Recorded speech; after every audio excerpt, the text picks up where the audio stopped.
What's up, everybody? Coming to you today with another boxing preview for Saturday, March 13th. On Showtime, we got actually a triple header.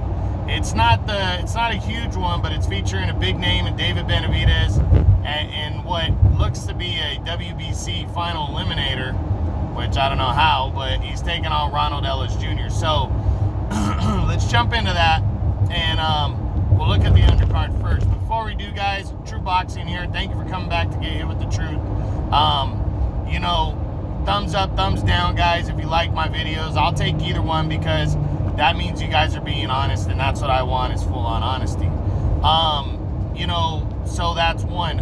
Comments, positive, negative, I'll take them, guys. Again, the honesty, that's what I want. So, and if you really like my channel, subscribe, guys. I'm really trying to pump the information out there to as many people as possible.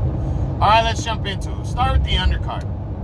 The fight kicking off the show is not a bad matchup at 154 in terms of moving up the rankings. I'm not sure what kind of fight we're going to see. It's going to feature former world title challenger Terrell Gausha taking on contender Jamonte Clark. Now, on paper, you look at, Jamonte Clark, you're like, oh, he's 15-1. How's he going to, Gausha's more experienced. True, but Jamonte Clark, what he's done the last couple of years, not bad. In terms of his only losses to Jason Rosario, the former unified champion, who upset J-Rock Williams, lost to Jermell Charlo last year. But prior to that, he had a draw. That was before, I believe. But he also had a draw with Sebastian Fundora, who's a very good southpaw on the rise. He's that 6'5" freak of nature that is banging around at 154. So Jamonte Clark's been in there with a couple good fighters and, done well. So I think he does have a decent chance of pulling off the win over Gausha. Gausha is the favorite and should be. But Gausha's coming off just a terrible performance against Erickson Lubin, in my opinion. Excuse me. I thought he looked like crap in that fight. And, lost the decision. I didn't think Lubin did a lot either, but he did more. And he outworked Gausha, but Gausha didn't look like he wanted to go for it in that WBC final eliminator in September. So he's got a chance to shake that off, march his way back into possibly the top 10 with a win over Jamonte Clark, and we'll see what he does. So decent matchup here. I'm going to go with Gausha by a decision, and he'll move back up the chain. But again, I think Jamonte Clark is a live underdog, so we'll see what happens in that one. In the co-feature now.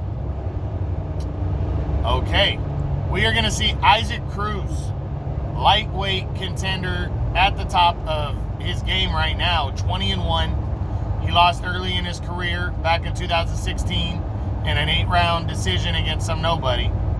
But since then, and especially his last fight, he's been undefeated.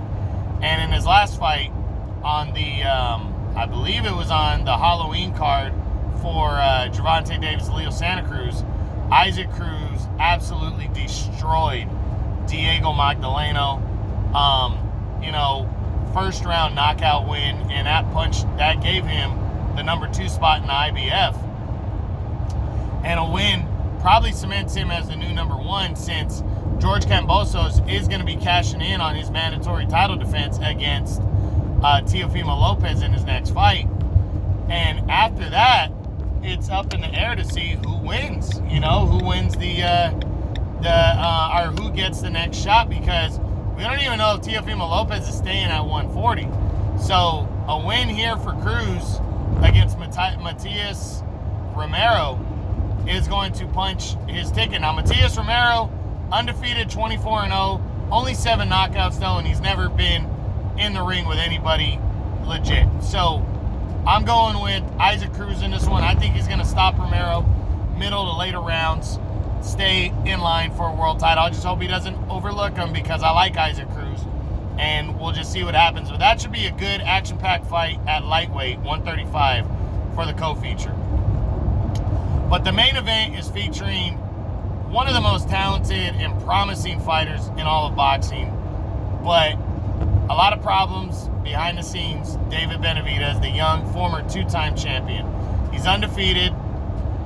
He's lost his title twice, once due to cocaine, and the second time due to not coming in on weight in his last fight. He's taken on another guy who missed weight in his last fight, and that was, Jesus, I'm drawing a blank. That was Ronald Ellis Jr., his opponent. Benavidez says he was looking for better opponents. Ronald Ellis was the only guy that stepped up.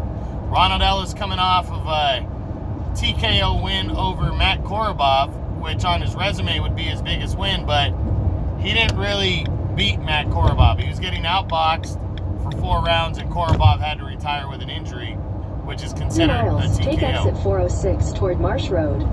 So, you know, I don't think anybody should be looking at Ronald Ellis as a threat. I think David Benavidez is coming in. I think this is a WBC eliminator, which I'm pissed that it is because neither guy deserves it. But Benavidez, again, I will say this.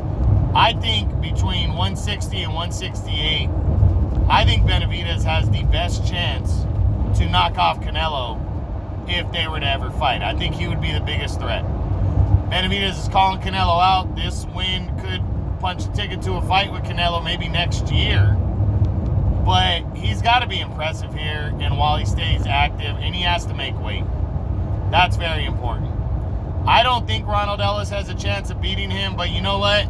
Nobody gave Ronald Gavril a chance of beating him a few years ago, and a lot of people thought Gavril won that first fight. Now, Benavidez, when he came back in a rematch, was fully focused, dominated Gavril for 12 rounds to a one-sided decision.